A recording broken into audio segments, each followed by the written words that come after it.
AP cabinet సమావేశం కొనసాగుతుంది. AP సచివాలయంలో సీఎం చంద్రబాబు అధ్యక్షతన రాష్ట్ర మంత్రివర్గ సమావేశం జరుగుతుంది. ఈ సమావేశంలో రాష్ట్ర అభివృద్ధికి సంబంధించిన పలు కీలక అంశాలపై నిర్ణయాలు తీసుకునే అవకాశం ఉంది. ఎస్ఐపిబి ఇప్పటికే ఆమోదించిన పెట్టుబడి ప్రతిపాదనలకు కేబినెట్ గ్రీన్ సిగ్నల్ ఇవ్వనుంది. మొత్తం 30,515 కోట్ల పెట్టుబడులకు ఆమోదం లభించే అవకాశం ఉండగా వీటి ద్వారా రాష్ట్రంలో 29,677 మందికి ఉపాధి అవకాశాలు కలగనున్నాయి.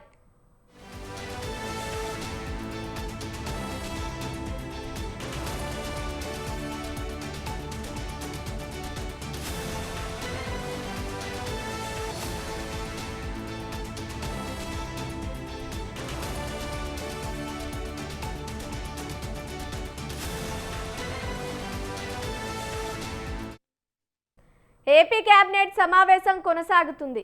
ఏపీ సచివాలయంలో సీఎం చంద్రబాబు అధ్యక్షతన రాష్ట్ర మంత్రివర్గ సమావేశం జరుగుతుంది. ఈ సమావేశంలో రాష్ట్ర అభివృద్ధికి సంబంధించిన పలు కీలక అంశాలపై నిర్ణయాలు తీసుకునే అవకాశం ఉంది. ఎస్ఐపిబి ఇప్పటికే ఆమోదించిన పెట్టుబడి ప్రతిపాదనలకు కేబినెట్ గ్రీన్ సిగ్నల్ ఇవ్వనుంది.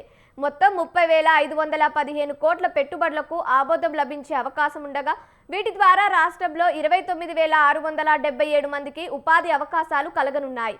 రైట్, ఇదే అంశానికి సంబంధించి మరిన్ని అప్డేట్స్ మా ప్రతినిధి శ్రీనివాస్ ఫోన్ ద్వారా అందిస్తారు. చెప్పండి శ్రీనివాస్. కేబినెట్ సమావేశం ఉదయం 10:10 స్టార్ట్ అయింది. ఇందులో ప్రధానంగా చూస్తే కనుక ఎస్ఐపిబి సిఆర్డీఏ నిర్ణయాలకు ఆమోదం తెలపడానికి ప్రధానంగా కేబినెట్ సమావేశం జరుగుతుందని చెప్పుకోవచ్చు. అంతేకాకుండా పలు అభివృద్ధి సంక్షేమ కార్యక్రమాలపై కూడా చర్చ జరుగుతుంది. ప్రధానంగా మనం ఇందులో అంశం చూస్తే కనుక ఋషికొండ విషయంలో తుది నిర్ణయం తీసుకోవడానికి కేబినెట్ లో పలు సందర్భాల్లో వాయిదా పడుతూ వచ్చాయి. ఈ కేబినెట్ లో మాత్రం కంపల్సరీ కూడా ఋషికొండ ప్యాలెస్ నిర్మాణం పూర్తయిన తర్వాత అది అలాగే వదిలిపెట్టడం, దాని తర్వాత ఎన్నో విమర్శలు రావడం, ప్రభుత్వం దాన్ని వినియోగించుకోవడం అనే అంశాలను కూడా పదే పదే చర్చ జరుగుతున్న పరిస్థితి కనిపిస్తుంది. అయితే ఋషికొండ ప్యాలెస్ మీద తుది నిర్ణయం తీసుకోవడానికి ఈ కేబినెట్ లో దాన్ని ఎలా వినియోగించాలి అనే దాని మీద కూడా ఈ కేబినెట్ లో చర్చ జరుగుతుంది. అదేవిధంగా దాని మీద ఒక నిర్ణయం తీసుకుని ఆమోదం తెలిపేటువంటి అవకాశం కూడా కనిపిస్తుంది. ఇప్పటివరకు కూడా రాష్ట్రంలో ప్రస్తుత పెట్టుబడులు అదేవిధంగా సింగపూర్ పర్యటన తర్వాత నిర్వహిస్తున్నటువంటి కేబినెట్ సమావేశం, మరో పక్క నుంచి మంత్రి నారా లోకేష్ కూడా కొన్ని పర్యటనలు చేస్తున్నారు. ఈ మధ్యకాలంలో పెట్టుబడులకు సంబంధించినటువంటి రష్యా పర్యటనలు, వీటన్నిటికీ కూడా కేబినెట్ లో చర్చించడం అవకాశం ఉంది. ఇప్పటి వరకు జరిగినటువంటి ఎంఓలు కాకుండా ఇప్పుడు ప్రధానంగా సింగపూర్ పర్యటన తర్వాత ముఖ్యమంత్రి చంద్రబాబు నాయుడు చేసినటువంటి ఎంఓలు కావచ్చు, అదేవిధంగా సింగపూర్ పర్యటనలో చేసుకున్నటువంటి ఒప్పందాలే కాకుండా సింగపూర్ పర్యటన తర్వాత రాష్ట్ర అమరావతి నిర్మాణానికి సంబంధించి పెద్ద ఎత్తున అమరావతిలో పెట్టుబడి పెట్టడానికి కావాల్సినటువంటి ఏదైతే ఆర్థిక వనరులు ఏవైతే ఉన్నాయో వాటిని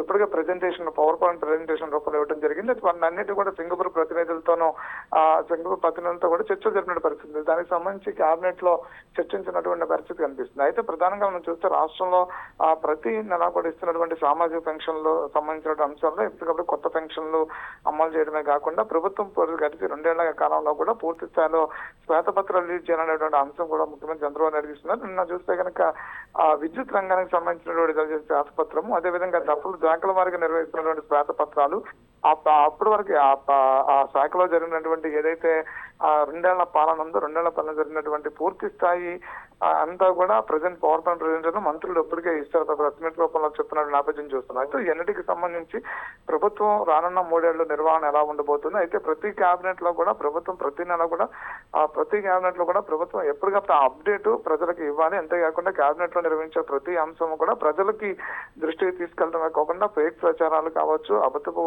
ప్రభుత్వం మీద వస్తున్నటువంటి అసత్య ప్రచారాలు కాదు, ఇవన్నీ తిప్పుకొట్టడమే కాకుండా గ్రీవెన్స్ లో మంత్రులు పనిచేయడమే కాకుండా మంత్రులు ఫైల్స్ నిర్వహణ కూడా పూర్తి స్థాయిలో స్పీడ్ వేగంగా పెంచాలంటే కూడా ముఖ్యమంత్రి ఆదేశాలు ఉన్నాయి. సో ఇవన్నిటి కూడా కూలంకషంగా కేబినెట్ సమావేశం నడుస్తుందని కూడా చెప్పుకోవచ్చు.